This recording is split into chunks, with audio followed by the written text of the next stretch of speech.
Alhamdulillah, nahmaduhu wa nasta'inuhu wa nastaghfiruh wa na'udzu billahi min shururi anfusina wa min sayyiati a'malina. Man yahdihillahu fala mudhillalah wa man yudlilhu fala hadiyalah. Ashhadu an la ilaha illallah wa ashhadu anna Muhammadan abduhu wa rasuluh.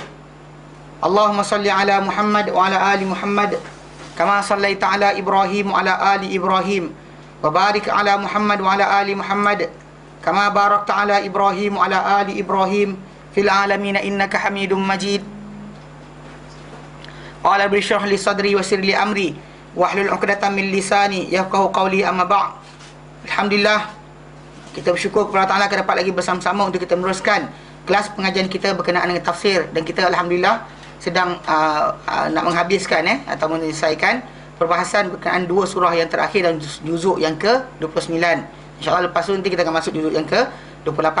Kita mula belakang, sebenarnya ada sebab saya terangkan dahulu. Kita belajar kerana nak belajar surah-surah yang berkaitan dengan iman dahulu. Actually kalau surah-surah yang awal dalam Al-Baqarah dan sebagainya, ada surah-surah tersebut dalamnya kandungan tentang iman, tetapi dia dah sampai peringkat praktikal, bukan peringkat pembinaan. Praktikal maksud dia dah tahu kena buat. Jadi orang macam saya tak lagi dia macam tak bersedia lagi dan sebagainya. Persediaan awal adalah surah-surah Makkiyah. Surah-surah Makkiyah kedudukan dia banyak dalam surah-surah yang akhir. Juzuk terakhir Al-Quran Karim kebanyakannya adalah surah-surah Makkiyah, turun di Mekah, bukan turun di Madinah, dan bentuk dia adalah pembinaan iman.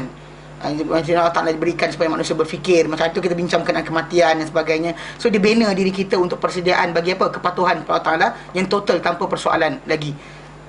Jadi kita InsyaAllah kita akan mulakan ini insyaAllah pada suratul Insan. Suratul Insan. Tafsir suratul Insan. Tafsir suratul Insan. Sebenarnya dalam kitab-kitab lain ada banyak diletakkan pendahuluan asal pasal perkataan insan ini. Pasal Ibn Kathir satu benda, dia punya tafsir tidak banyak membahaskan tentang bahasa. Dia directly pergi cari terus kepada meaning yang datang dalam Quran dan hadis Nabi, dikumpulkan sekali untuk kita faham apa makna berkenaan. Dia tidak macam tafsir-tafsir lain yang contoh macam Zamakhsyari dan sebagainya dan Kasyaf. Dia akan bincangkan insan itu apa asal dia. Jadi kita kata insan, apa maksud insan? Kan insan ni manusia. Actually manusia ni sebenarnya kalau kita kata nak bincangkan manusia tu apa, dia ada masalah juga. Dia tak dapat jawapan yang tepat. Dulu ada seorang penulis, nama dia buku tu dikarang, Human the Unknown. Ada satu buku ditulis oleh salah seorang pengarang, Alexis Carrel nama dia. Alexis Carrel. Saya rasa saya ada buku tu, PDF dia. Tapi saya tak ingat saya letak mana. Saya rasa saya letak sini. Rasanya lah tak tengok. Human. Kalau ada lah, kalau ada buku tu saya tunjuk. Dalam buku tu sebenarnya memang apa dia lelaki ni atau penulis ni dapat hadiah Nobel Prize. Di karang buku dia, maksud dia Human the Unknown, manusia makhluk yang tak dikenali. Human the Unknown. Ada Alexis Carrel something is nama dia. Saya tak ingat nama dia apa. Bukanlah. Kalau macam tu buku tu saya letak mana? Kalau tak ada kat sini ya. Dalam hadis ni ke kan. Ni masalah dia. Saya banyak sangat buku, tak ingat mana satu. Tu masalah dia. Man the Unknown. Man lah. Patutlah tak jumpa. Ni buku dia. Ni buku dia. Saya nak ambil lah, tapi tak payahlah belajar buku ni. Alex Carrel, Carrel. Asal tak buka. Dia masalah ni. Man jaya. Dia bukan dikumpulkan semua sebenarnya. Actually pasal apa? Dia Man the Unknown. KNOWN. Mana? Non? Ejen non? Macam tu. Saya tu tak mana yang betul, yang siap.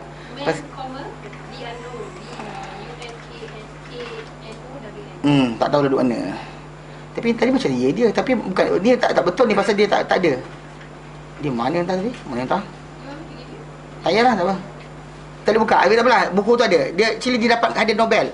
Tapi ketika nak karang buku ni, tahu tak dia kena buat apa? Untuk bincang tentang manusia, dia terpaksa panggil. Dia ambil lah pakar fizik, pakar kimia, pakar everything, pakar jiwa, pakar tentang salinan darah, pakar tentang otot, pakar fisiologi, pakar semua bidang untuk bincangkan apa itu manusia. You have to have, orang kata, ilmu, knowledge yang banyak.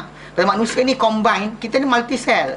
Dan kita ni, pada kita ni ada banyak benda lah. Ada belajar fizikal tak cukup, ada mental pula. Dalaman kita, jiwa kita, dan pembahasan cukup panjang. Metafiziknya, benda gaibnya, sebagainya. Dia jasad atau ada roh. So perbincangan manusia ni panjang sebenarnya. Manusia tak tahu dia ni siapa sebenarnya. Kalau kita kata nak insan itu, nak diterangkan siapa, tak boleh kata satu perkataan. You have to say in actually macam satu book, yang dalam buku berkenaan akan timbul lah perbahasan macam-macam. Pasal manusia ni adalah makhluk yang kita kata complicated sebenarnya. Kompleks. Kita ni kompleks. Kita bukan setakat ada fizikal. Kan macam orang kata macam apa, straightforward. Makan, tidur, mati. Tak ada. Dia ada pula jiwa, ada sayang, ada sedih, ada, kan, nampak tak? Complicated sebenarnya kita ni. Dari segi mental dia, dari segi jiwa dia, spiritual. Ada orang tu mental dia sekian, spiritual macam ni. Jadi bila manusia dibahaskan, dia tak boleh dapat jawapan yang benar. Sebab kenapa nak lafaz. Tapi macam saya katalah, pengarang kita, buku kita itu Ibn Kathir, dia tidak bincangkan mendalam. Sebab masalah dia bukan manusia itu perlu tahu dia ni siapa, yang madai dengan apa. Dia patut mengiktibar macam mana dia jadi. Baik. Dan surah ini adalah surah Makkiyah. Wahiyah Makkiyah. Surah ini adalah surah Makkiyah. Surah ini adalah surah Makkiyah yang turun di Mekah. Yang mana bila sebut surah Makkiyah ni, mana macam saya katalah, surah yang datang sebelum hijrah Rasulullah SAW. Tapi surah Al-Insan ini ada para ulama kata dia ni dipercanggahkan mengenai adakah dia ni Makkiyah atau tidak. Tapi daripada keseluruhan perbahasan pengisian isi kandungan isi kandungan surah ini, memang ia adalah Makkiyah. Isi kandungan dia, pasal apa penceritaan yang diberikan, semua menunjukkan kepada dia adalah Makkiyah. Pasal memang Nabi SAW baca di Madinah, tapi dia bukan turun di Madinah. Okay. Dalam Sahih Muslim, wa fi Sahih Muslim, dan Sahih Muslim, Ibn Abbas, daripada Ibn Abbas, anna Rasulullah SAW, Rasulullah SAW kana dahulunya yaqra'u fi salati subhi, baginda SAW dahulunya membaca fi salati subhi, dalam salat subuh, dalam salat subuh, yaumal jum'ati, pada hari Jumaat, alif lam tanzil, surah Sajadah, alif lam mim tanzilul kitab minallahil azizil hakim tu, surah Sajadah, wa hal ata 'alal insan, dan surah al-ata 'alal insan. Maksud dia memang itu yang jadi amalan tradisi masyarakat kita, mesti baca surah ini saja. Sebenarnya Nabi baca, tapi bukannya maksud dia berterusan. Ada masa Nabi tinggalkan tukar surah lain. Tapi oleh kerana di antara surah yang paling ringkas, yang paling panjang, dan bahkan masuk silibus penghafalan sekolah-sekolah rendah dan menengah di Malaysia ni. Hafal surah Sajadah. Surah Sajadah hafal, surah lain hafal tak hafal. Jadi kita kata memang antara surah-surah yang dibaca Rasulullah SAW kerap lah kita kata. Tapi tidak kita mestikan. Maksudnya bukan macam orang tu kalau tak buat je macam tak ada sujud sajadah. Maksudnya orang tak boleh marah kalau tak ada sujud sajadah sebenarnya. Pasal benda ni bukannya mesti. Ada, buat, baca, tak ada hal. Tak ada apa, dia highly recommended, tapi tidaklah mestikan. Yeah. Faham? Mana dahulu membaca dan tu. Dia ada surah-surah tertentu. Macam waktu maghrib ada yang akan baca surah Qaf dan sebagainya, tapi orang tak buat pun. Panjanglah pula. Actually itu sebab kita kata kalau diikutkan setiap solat yang Nabi solatkan, memang Nabi akan baca surah tertentu. Ada kalanya Nabi baca, para sahabat tahu surah di mana. Ada kalanya para sahabat tak riwayatkan apa yang Rasulullah baca. Tapi kita kata setiap solat tadi sebenarnya tak ditetapkan surah apa patut kita baca. There's no compulsory, mesti kan. Mesti kita mesti baca. Tak ada surah-surah tertentu. Actually you can any surah, sebab Nabi sendiri sabda dalam hadis yang sahih. Nabi kata apa? Iqra' ma tayassara laka minal Quran. Bacalah apa yang mudah untuk engkau daripada Al-Quran. Bahkan Quran pun kata macam tu. Dan surah Al-Muzammil kita baca itu, Allah Taala apa? Faqra'u ma tayassara minal Quran. Bacalah apa yang mudah daripada Al-Quran. Bukan mesti satu surah tertentu. So kalau dia kata, ada orang kata command you to do solat, dan kemudian dia kata kena baca surah tertentu, surah apa, cakap dia Assalamualaikum, dah tinggalkan. Tak duduk dengan orang tu. Tak seriously, pasal Nabi tak pernah ajar. Nabi tak pernah ni. Nabi recommend kan, ya, tapi tidak Nabi emphasize mesti baca surah apa. Tak ada solat yang akan menyesal. Fatihah saja yang ia sungguh. Lain tidak. Surah kedua tu tidak ada mesti surah apa. Betul. Tak ada sebarang compulsory Saya baca apa yang mudah. Tapi kalau anda kata orang tu hafal, alhamdulillah bacalah, tak ada masalah. Faham Secara asasnya itu yang surah yang dikatakan. Mana itu ada kelebihan dia. Maksudnya Nabi SAW membaca surah ini pada pagi Jumaat. Dua surah ni, itu surah Alif Lam Mim Sajadah dengan hal ata 'alal insan. Surah Al-Insan yang kita sedang bacakan. Tapi pada rakaat kedua, hal ata 'alal insan. Tapi macam kita adalah bukan kemestian, tapi Nabi biasa buat. Baik. A'udzu billahi minasyaitonir rajim. Bismillahirrahmanirrahim. Hal ata 'alal insani hinum minad dahri lam yakun syai'an madhkura. Inna khalaqnal insana min nutfatin amsyajin nabtalih faja'alnahu sami'an basira. Inna hadainahu as-sabila imma syakiran wa imma kafura. Yaqulu ta'ala mukhbiran 'anil insan. Memberitahu Allah tabaraka ta'ala, berfirman Allah Ta'ala memberitahu 'anil insan, mengenai manusia. Annahu awjadahu, bahawa dia Allah Ta'ala mewujudkan manusia ini, insan ini, ba'da allam yakun syai'an yuzkar, setelah mana ia dahulu tidak adalah satu benda yang pernah disebut. Once before you are not even here. Maksud dia, macam mana saya kata tu, sebelum 100 tahun anda tak ada, saya tak ada. Semua kita tak ada ke? Ada orang 150 lebih, tak ada kan? Mana sebelum 100 tahun anda tak ada, saya tak ada. Maksudnya kita pernah tidak wujud.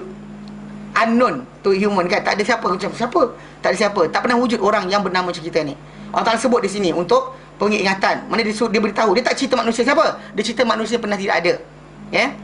Kenapa? Lihaqaratihi wa dha'fihi. Kerana apa? Kerana kehinaannya dan juga kelemahannya. Kerana kehinaannya dan kelemahannya. Faqat lihaqarah. Haqarah maksud dengan maksudnya. Maksud apa? Maksud hina Dha'af, lemah. Kerana kehinaannya dan kelemahannya, mana dia tak pernah pun diingat, dikenang dan sebagainya. Faqala, lalu dia berfirman, hal ata 'alal insani hinum minad dahri lam yakun syai'an madhkura. Adakah telah datang, mana tidakkah telah datang kepada manusia satu detik, satu masa daripada zaman, daripada masa lam yakun syai'an madhkura, yang tidak adalah manusia ini sesuatu yang disebut pun, not even be mentioned. Even before Allah Ta'ala kata pada para malaikat, inni ja'ilun fil ardi khalifah, sebelum tu dia tak pernah dibincangkan pun. Sebelum daripada Allah Ta'ala kata inni ja'ilun fil ardi khalifah, tak ada siapa tahu manusia ni siapa. Dia kan tak pernah wujud. Ya, tapi ialah separuh manusia ni kita kata apa, ialah melampau berkenaan dengan nak puji Rasulullah SAW. Dia kata nama Nabi dah ada dekat atas syurga lah, dekat bawah arash lah sebagainya. Itu semuanya adalah mereka akan semata-mata, tak ada yang sahih pun. Kan dia kata bila Adam jadi je, sebab Adam minta ampun Allah Taala dengan apa, dengan suruh menyebut nama Muhammad, kan, selawat Muhammad kan, demi ke hak Muhammad. Jadi orang kata kenapa Allah Taala kata kenapa kau letak Muhammad? Aku nampak nama dia berada di bawah arash engkau. Kalau kau takkan letak nama engkau bersama dengan sesuatu yang makhluk yang hebat. Jadi kalau dia kata dah sebut dengan Muhammad SAW, maka erti kata lain ayat ni salah lah. Pasal Muhammad SAW adalah insan. Jadi kalau dia kata, kalau dah disebut, malaikat mesti tanya dulu sebelum Adam tanya, siapa Muhammad? Faham tak? So meaning that actually kalau tu mesti kata Muhammad adalah utusan kepada siapa? Kepada manusia. Ni Allah Ta'ala bukan bincangkan kita persarangan everybody, semua kita. Maksud tak pernah ada wujud. Ni dalil menunjukkan bahawa anda, saya, semua sekali, hatta para anbiya yang dimuliakan Allah Ta'ala, pernah satu ketika dahulu bukanlah satu makhluk yang pernah disebut-sebut pun, tak pernah diketahui pun, tak pernah dikenali pun. Atau malaikat tak sembang pun tentang kita, kan? Tak ada siapa. Malaikat yang jaga cabut nyawa pun tak bertugas lagi untuk cabut nyawa kita. Faham tak? Okey. Jadi kenapa dia kata ni? Dia kata macam tu. Thumma bayyana zalika. Kemudian Allah terangkan perkara berkenaan. Faqala, lalu dia berfirman, inna, nak terangkan bahawa manusia ni adalah makhluk yang tak pernah disebut, tak pernah didengar, tak pernah diketahui, macam dikatakan oleh Ibn Katsir, kerana kehinaan dia dan juga kelemahan dia. Allah Ta'ala kata apa? Inna khalaqnal insana min nutfatin amsyaj. Inna, sebenarnya kami, khalaqnal insan, kami telah ciptakan manusia, min nutfatin, daripada nutfatin amsyaj. Nutfah, mani, amsyaj, campuran. Amsyaj, campuran. Amsyaj, ay akhlaq, yang bercampur. Wal mashiju, asyai'um mukhtalat. Al-masju atau masyij adalah kalimah yang bermaksud sesuatu yang bercampur aduk. Dan actually sebenarnya banyak meaning. Kalau sebahagian para ilmuwan zaman dahulu cuma kata ialah air mani lelaki, air mani perempuan, macam disebut oleh Ibn Katsir dekat sini. Tetapi kalau kita extend lagi, dalam campuran tadi ada genetik. genetik manusia kan, mana bila dalam 24 hours apa maklumat tentang ibu punya sifat dan sebagainya, keluarga dia bahkan bercampur dengan si bapa tu punya maklumat. Maka itu campuran. Dia actually walaupun nampak dia satu, tapi dia adalah campuran daripada dua. Contoh macam kita gambar kita tunjuk kemarin, kan, berkenaan dengan apa, nutfatul amsyaj ni, dia kedudukan dia contoh kat sini, gambar depan tengok.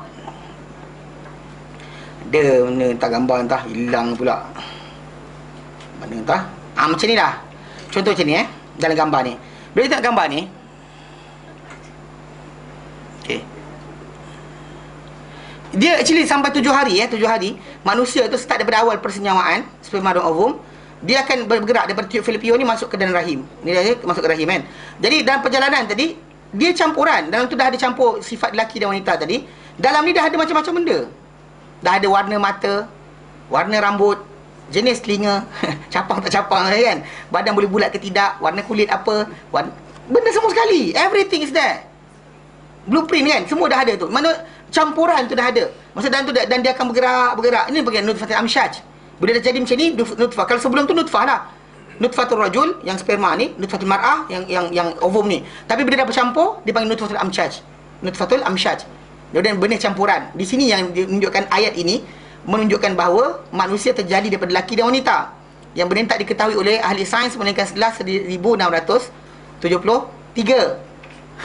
Lepas mana penemuan sperma mikroskop dan sebagainya, yang betul-betul dibuktikan 1883, baru dah orang tahu bahawa lelaki dan perempuan diperlukan untuk buat anak.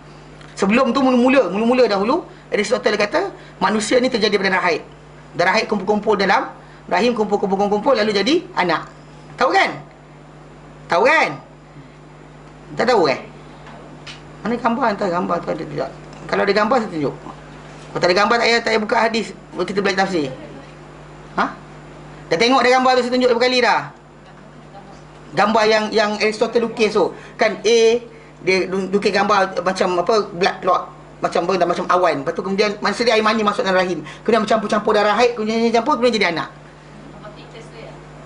Yang dalam tu, yang duduk diam macam tu, yang macam tu, yang actually benda tu, lukisan tu dibuat menggambarkan fahaman Aristotle. Dan ini dipegang oleh atas Ibn Sina sendiri, yang kita puji sebagai doktor umat Islam kan. Dia pun percaya bahawa manusia ada darah haid. Dan tak nak percaya pasal kata-kata tu keluar daripada bapa falsafah dunia. Siapa boleh lawan? Kan Aristotle kan, authority khas dalam akal kebijaksanaan. Tak ada siapa lawan. Dilawan dia bila mana mikroskop mula dibuat. Lepas mikroskop mula dibuat, barulah start. Ada yang tahu, manusia ni bukan kan daripada darah haid, tapi dia jadi daripada apa? Daripada sperma. Nampak sperma, dia pun start. Sperma je lah yang menjadikan manusia. Tolak perempuan terus. Perempuan ni hanya macam tanah, letak benih, tumbuh anak. Ini fahaman ni dipegang 1673 sampai 1883. Hampir 200 tahun. Ahli sains duk gaduh-gaduh. Yang satu pihak kata ovum jadi anak. Yang lelaki punya benih ni macam trigger untuk jadikan hidup saja. Yang satu lagi kata tak, lelaki lah membuat anak. Tapi Al-Quran kata apa? Nutfatil amsyaj. Campuran, bukannya seorang je. Bahkan perlu kepada lelaki dan wanita untuk jadi anak. Bukan jin, bukan hantu, lelaki. Perempuan dua-dua sekali. Jadi dia kata, orang kata inna khalaqna insan min nutfatil amsyaj. Kami ciptakan manusia daripada nutfah atau benih campuran.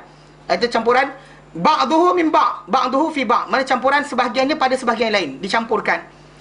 Qala Ibn Abbas, berkata Ibn Abbas, fi qawlihi, pada firman-Nya Ta'ala, min nutfatil amsyaj, daripada nutfah amsyaj, yakni ma'ur rajuli wa ma'ul mar'ati, air lelaki dan air wanita, idza ijtama'a wa ikhtalata, bila dia bergabung dan juga bercampur. Tapi ialah pasal kita zaman tu tidak tahu berkenaan sperma dan ovum, kita nampak air saja, kita ingat itulah dia sebenarnya jadi manusia. Tapi Nabi sabda dalam hadis yang sahih, Nabi kata laisa min kulli ma yakun walad, bukan semua air jadi anak. Pasal bila ada seorang lelaki dalam masuk Islam dahulu, dia kata nak azal. Ini actually macam zaman dahulu punya kaedah untuk perancang keluarga. Maksudnya dia letakkan air mani di luar daripada rahim. Tetapi bila dia nak buat benda berkenaan, Nabi izinkan. Yang izinkan, bila dia nak pergi berlalu, Nabi kata panggil dia balik.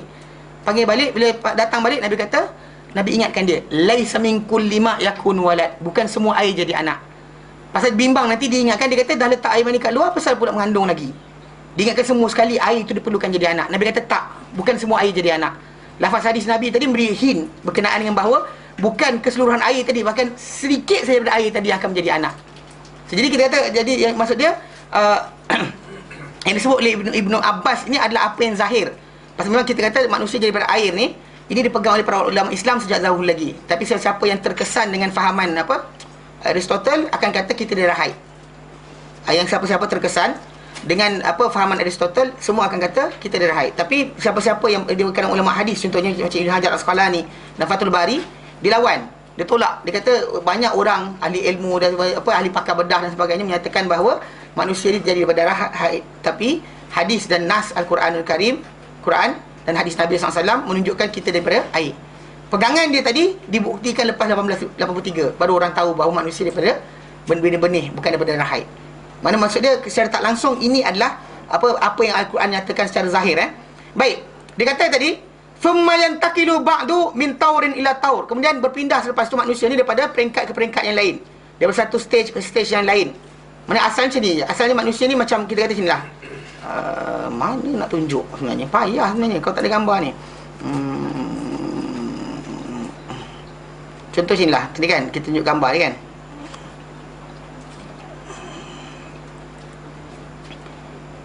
Contohnya okey ni mana asalnya tuan-tuan dan saya ni je.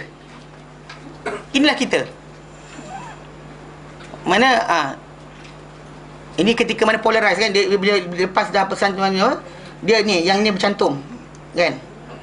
Mana percantuman di antara benih lelaki dan benih wanita tu punya maklumat. Ini anda dan saya satu masa dahulu. Tak ada rupa benda pun, hujung jarum je saiz kita. Kan? Jadi kan tak adalah rupa, tak ada hidung je. Ni saya besarkan. Benda besar hujung jarum je sebenarnya. Kan ini peringkat nutfah dipanggil. Mana peringkat air, mani. Mana maksud dia kalau ikutkan sperma yang lelaki tu kecil halus besar ni je. Ni ovum wanita. Tapi bila berlaku percantuman, maka ni dua maklumat tu bercantum ni ada stages kita buat gambar untuk ambil gambar saya kerat daripada video tu supaya tunjukkan ketika percantuman tu berlaku. Mana dalam 24 hours yang benih lelaki dan benih perempuan tu akan maklumat dia, ni katakan maklumat lelaki, ni maklumat wanita, dia akan bercantum. Jadi satu untuk membentuk anak yang baru yang mempunyai maklumat yang terbaru. Mana warna pun kulit lain. Tu kan tuan-tuan tengok orang zaman dulu kan, muka spesen je. Kan gambar-gambar lama. Lepas tu zaman sekarang ni pelik pula, hidung gitulah kan. Pasal percampuran maklumat yang berbeza dari segi masalah genetik. Tapi ini asal peringkat kita. Tapi lepas tu kita ada peringkat lain pula. Mana peringkat kita pernah satu. Berpindah kita daripada satu keadaan, daripada air, kemudian jadi alaqah, kemudian jadi mudghah, kemudian jadi izam, kemudian jadi kisah lahmul izam, kemudian khalqun akhar. Kita sentiasa berubah daripada peringkat tadi. Sedangkan dalam sains sebenarnya diorang tak faham macam ni. Tapi kena tunjuk juga gambar masalahnya. Tunjuk juga lah. Payah.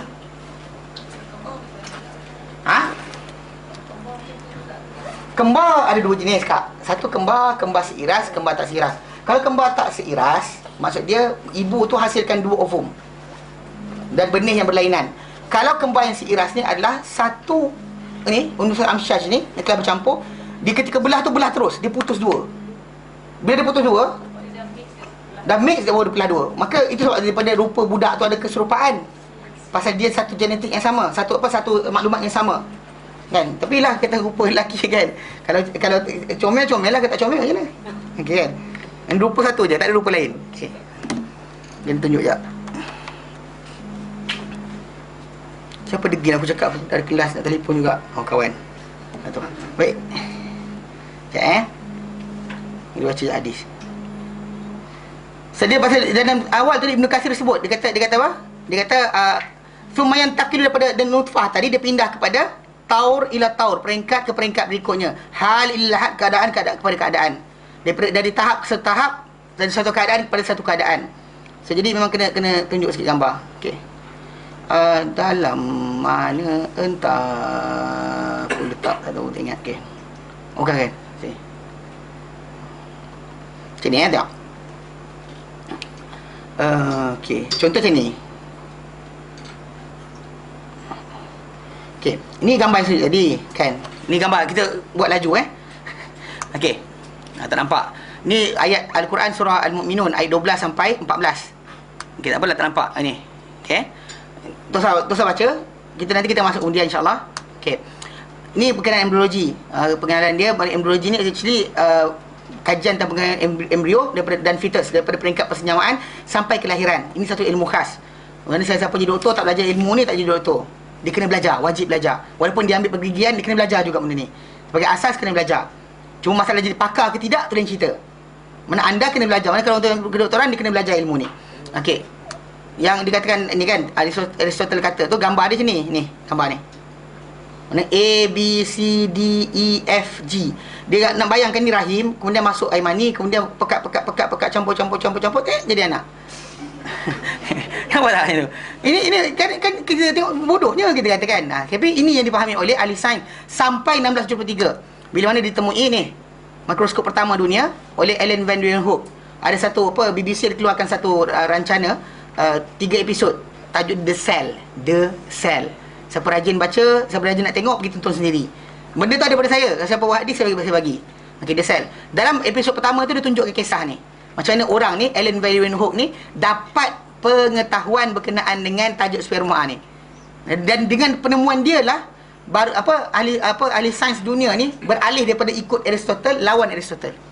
Sebelum tu tak ada siapa berani lawan Aristotle kecuali ulama-ulama hadis saja. Okey. Inilah dua benda ni.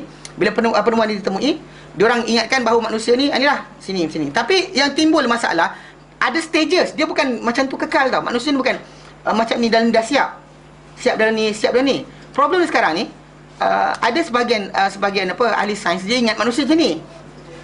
Faham tak? Ini betul. Tuan-tuan tak belajar kat sekolah. Tapi saya belajar embriologi, ini adalah sejarah di mana ahli sains menyangka bahawa manusia pernah jadi macam ni. Dia dalam kapsul kecil, dalam sperma tu, bila masuk dia membesar. Kan macam ni kan gambar ni, dia nampak dan dia ada. Tak nampak pasal mikroskop tu kecil sangat. So dia nampak benda tu bergenang, dia tak tahu benda tu rupa apa. So jadi dia bayangkan apa? Ready made inside the sperma. Jadi dia pegang ini 1694. Nampak tak? Kita tu bodoh je kan. Tapi ini adalah ahli sains dunia. Faham tak? Mana kita kata bayangkan, dia tak rasa manusia ni ada stages. Just macam wang terus jadi. Tak boleh Macam ada separuh tu rasa dalam apa? Dia panggil ni homunculus. Small human inside the capsule kan. Homunculus dia kata. Okey. Tapi benda ni tak dipakai lah sehingga kita dah beritahu, kita tahu bahawa lepas ni okey. Dan kemudian dia kata kat sini dalam ni tadi kan, peringkat manusia jadi ni kalau siapa-siapa nak belajar, insya-Allah kalau ada masa kita masuk surah yang tertentu, kalau sampai surah Al-Mu'minun lah. Surah Al-Mu'minun juzuk berapa? Okey, jauh lagi kot. Okey, kalau sampai. Peringkat yang ada tu adalah ni, yang berikut dekat depan ni. Dia ada 3 peringkat. Nutfah, peringkat kedua penciptaan, al-khalq. Pasal Allah sebut dalam Quran kan? Allah kata apa? Dalam surah Al-Mu'minun, walaqad khalaqnal insana min sulalatin min tin. Sesungguhnya kami telah ciptakan manusia dari pilihan tertentu dari tanah. Thumma ja'alnahu nutfatan. Kemudian kami jadikan tanah punya zat-zat tanah tadi sebagai nutfah fi qararim makin, pada tempat tinggal yang kukuh itu dan rahim. Thumma khalaqna, tadi ja'ala kan, sekarang thumma khalaqna nutfata alaqah. Yang kami ceritakan nutfah jadi alaqah. Fa khalaqnal alaqata mudghah. Fa khalaqnal mudghata izama. Fa kasawnal izama lahma. Mana dalam ni penciptaan.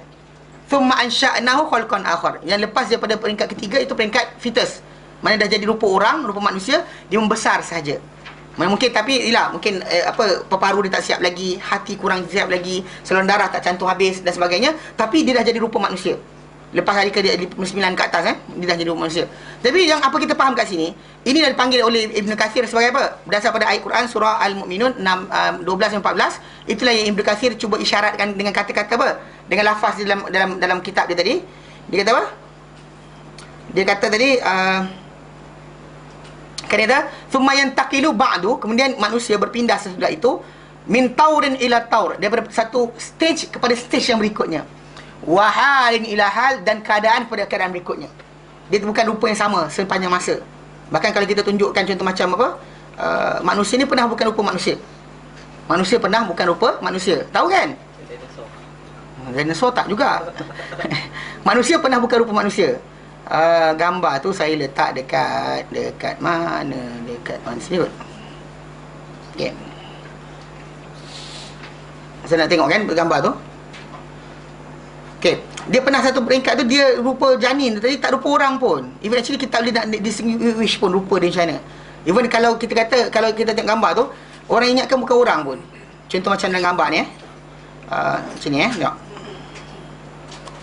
Contoh dia dalam ni.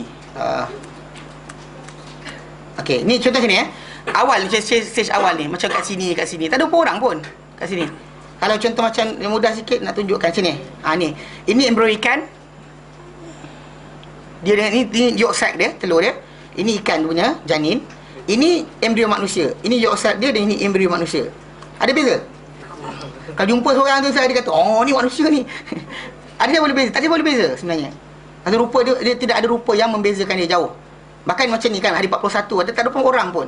Tak ada rupa manusia sekalipun. Maksud dia ada stages kejadian. Pernah air, pernah sekian. Tapi macam saya tunjuk gambar tadi, di sisi ahli sains barat, mereka anggarkan dahulu manusia ni pre-formation.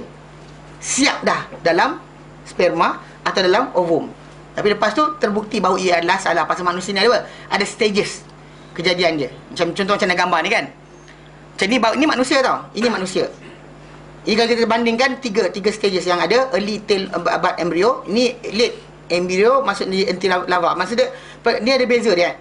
Ni awal, kalau kita kata kalau ikut dalam peringkat ni kan, akhir ni alaqah, ni mudghah, ni manusia. Ni alaqah ni macam lintah, dia stick on that macam gambar tadi.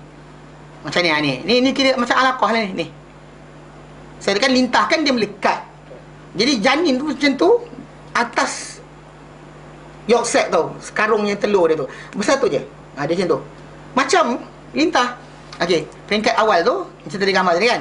Okey, peringkat ni, peringkat tengah yang macam mudghah dan peringkat akhir. Kalau kita perhatikan kat sini, kalau saya tutup gambar ni, bawah ni, saya tutup gambar atas ni, tuan-tuan boleh beza tak mana satu manusia? Ni, 3 ni. 1 2 3 4. Jangan pandang bawah ni. Pandang bawah ni nak tahu lah dia manusia. You know it's human after you see what's under kan. Tapi kalau tengok ini dengan stage ini, jangan pandang ni juga. Tengok ni je. Pandang aku tunjuk kan Banyak tengok nampak dah pula. Tapi memang kita kata takkan nampak lah rupa manusia. Nampak tak? Stages pernah tak rupa manusia. You are not human figure pun. Kalau untuk manusia ni, rupa manusia tu hanya berlaku lepas 42 hari. Dalam hadis Nabi terangkan. Itu actually benda tu mukjizat. Pasal Nabi sabda dalam hadis yang sahih berkata, "Idza marra bin nutfati thintan wa arba'una lailah." Bila berlintas, berlalu pada nutfah benih tu 42 malam. Ba'athallahu ilaiha malakan. Allah Ta'ala utus pada dia malaikat. Fasawwaraha. Lalu malaikat tu buat rupa dia. Buat rupa. Wa khalaqa sam'aha wa basaraha. Malaikat tu buat pendengaran dia dan penglihatan dia. Wa jildaha, kulit dia. Wa izamaha, wa lahmaha, dan tulang dia, dan daging dia. Wa izamaha, dan tulang dia. Kemudian di akhir tu malaikat tu kata, "Ya Rabb, adzakarun aw untha?" Lelaki ke perempuan anak ni. Faqada rabbuka ma yasha'. Tuhan kamu akan tentukan apa dia nak. Wa yaktubul malak, dan malaikat tu akan tulis. Itu nanti insya-Allah kalau sampai peringkat yang tertentu kita akan belajar tajuk ni. Okey, tapi kita sekarang tumpu balik pada tajuk kita. Wa hakadha qala Ikrimah. Demikian dikatakan oleh Ikrimah, wa Mujahid wal Hasan. Demikian dikatakan oleh Ikrimah, Mujahid dan juga Hasan. Okey? Hasan al-Basri lah. Okey? Wa Rabi' bin Anas. Dan Rabi' bin Anas. Maksud dia apa? Al-amshaj, nutfatul amshaj. Amshaj itu adalah huwa al-ikhtilatu ma'ur rajuli, ikhtilatu ma'ir rajuli bima'il mar'ati. Percampuran air lelaki dengan air wanita. Mana benih itu. Memang kita kata kalau ikutkan dahulu orang yang ingat lelaki je ada benih. Sebenarnya tak, perempuan pun ada benih dia sendiri. Dekat situ kita kata daripada lelaki dan wanita. Pasal dalam hadis berkenaan soalan diberikan oleh Abdullah bin Salam ketika dia tanya Rasulullah, dan Sahih Muslim dia tanya berkenaan anak. Dia kata, "Ji'tuka as'aluka an syai'." Aku datang jumpa kau tanya satu benda. Tak tahu benda ni kecuali seorang nabi atau seorang atau dua orang lelaki. Nabi ketika tu ada kayu di tangan Nabi cucuk tanah dengan kayu tu. Nabi kata, "Ayan fa'uka." Kalau adakah bermanfaat untuk kau kalau aku ceritakan? Dia kata, "Asma'u bi udhuni." Aku dengar dengan telinga aku. Dia soalan apa? Jawapan diplomatik. Dia tak kata nak beriman, dia kata aku dengan telinga aku. Tapi dia masuk Islam akhirnya. Cuma ketika dia tanya tu, dia kata, "Ji'tuka as'aluka an walad." Aku datang kau nak tanya kau tentang anak. So Nabi terangkan berkenaan dengan benih itu ada pada lelaki dan ada pada wanita. Nabi hadis tu panjang. Jadi kita kata dari situ pun juga penentuan masalah jantina anak. Kalau kita sama masa insya-Allah saya terangkan. Dia perlu sikit sebut tentang kejadian manusia ni, saya punya benda tu terkeluar semua. Saya sekat tak boleh semua. Kita tak boleh bincang sekarang pasal kita tengah bincangkan berkenaan surah ini. Baik. Wa qauluhu Allah lepas tu Allah Ta'ala jadikan manusia ini mimma min nutfati amsyaj nabtalih. Dan penciptaan manusia untuk apa? Nabtalih, kami nak uji dia, kami akan nak uji dia. Ai nakhtabiruhu. Nakhtabiruhu ai maksudnya kami menguji dia. Kami menguji dia. Kami uji dia. Kakaulihi, ia seperti firman-Nya, seperti firman Allah Ta'ala surah Al-Mulk ayat kedua. Allah Ta'ala nyatakan liyabluwakum ayyukum ahsanu amala. Dia jadikan dia uji dia untuk uji kamu, untuk menguji kamu. Pasal dia kata allazi khalaqal mauta wal hayata. Dialah Tuhan yang jadikan kematian dan kehidupan. Kenapa? Liyabluwakum, untuk uji kamu. Ayyukum ahsanu amala, siapa dengan kamu yang paling baik amalan dia. Dan bahkan sebenarnya benda ni kita kata kalau kita extend jauh sikit dalam surah Hud. Dalam surah Hud Allah Ta'ala berikan pengertian yang sama. Bukan setakat manusia, langit bumi ni jadi pun juga ni kena mana satu ayat nak save. Macam ni. Sekejap.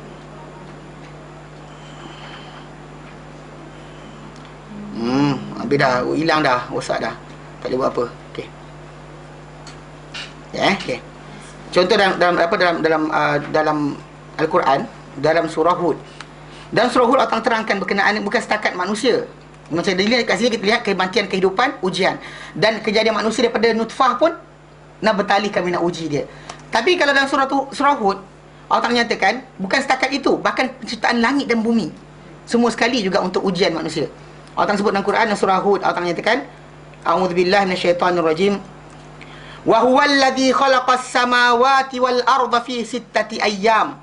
Wa huwallazi, ayat yang ketujuh, wa huwallazi, dan dialah yang khalaqas samawati wal arda, menciptakan langit dan juga bumi, fi sittati ayyam, pada tempoh 6 hari. Mana 6 masa yang panjang, kita tahu banyak mana. Pasal hari Allah Ta'ala bukan hari macam kita. Ada hari Allah Ta'ala sehari seperti 1000 tahun kita bilang. Ada sehari seperti 50,000 tahun.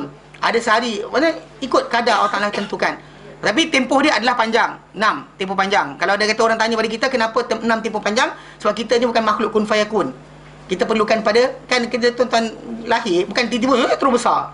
Kan tuan-tuan ada stage. Maksudnya bayi, kemudian kanak-kanak, kemudian remaja, kemudian dewasa. Pasal itu yang berlaku pada kita. Sebab dalam hadis yang sahih macam kita terangkan dahulu, kalau makhluk tu bukan makhluk kun fayakun, seperti bukan makhluk yang macam kita, makhluk kun fayakun seperti makhluk yang syurga contohnya, dia tak ada stages. Contoh macam berlaku bila mana dalam hadis sahih Muslim, seorang lelaki, Nabi kata di hari akhirat nanti setelah Allah Ta'ala beri dia macam-macam, Allah Ta'ala tanya dengan dia, engkau nak apa lagi? Dia kata, ya Allah, aku nak bercocok tanam. Kan, many things ada, dia nak cocok tanam, nak planting, plant pokok dan sebagainya. Lalu Allah Ta'ala kata, kau tak ada benda lain nak minta ke? Dia kata, ya Allah, aku tak nak benda lain, aku nak cocok tanam je. Makin dia happy cocok tanam kan. Dia Allah Ta'ala izinkan. Tapi cuma Nabi kata, dalam hadis tadi Nabi sebut, Nabi Allah Ta'ala benarkan, tapi bermula daripada dia letak benih itu. Okey, ni katakan letak benih tadi pukul 7:05. 7:05.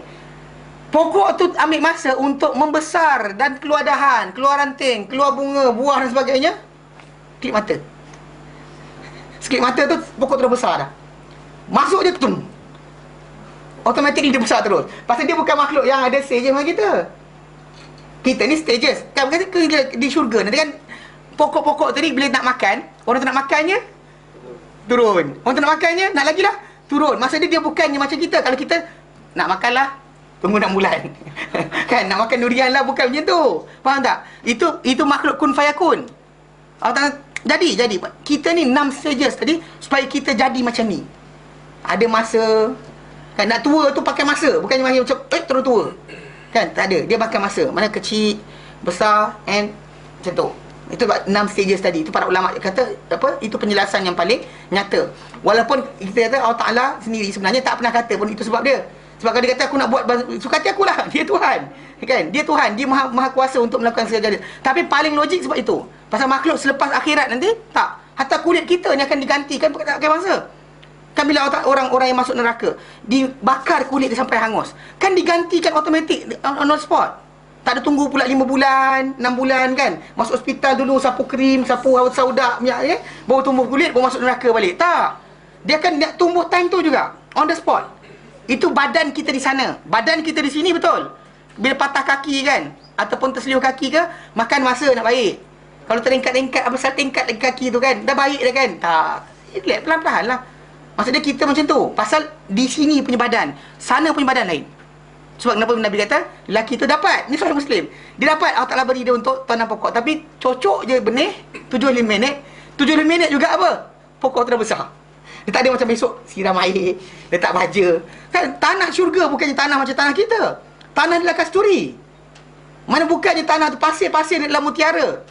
Bukannya tanah kita. Jadi jadi Allah Ta'ala jadikan apa di sana bukan di sini. Faham? Saya tak langsung kita kata. Jadi Allah Ta'ala kata, wa kana arsyu al-ma', dan ketika diciptakan langit dan bumi ni, arasnya di atas air. Macam mana jangan bayangkan. Jangan bayangkan macam kapal spaceship. Jangan bayangkan macam apa benda. Kenapa dijadikan semua ni? Liyabluwakum ayyukum ahsanu amala. Mana ayat ni kata bukan setakat kita, alam ini seluruh yang jadi untuk apa? Test kita, siapakah dengan kita dia paling baik amal dia. Ibtila semata-mata.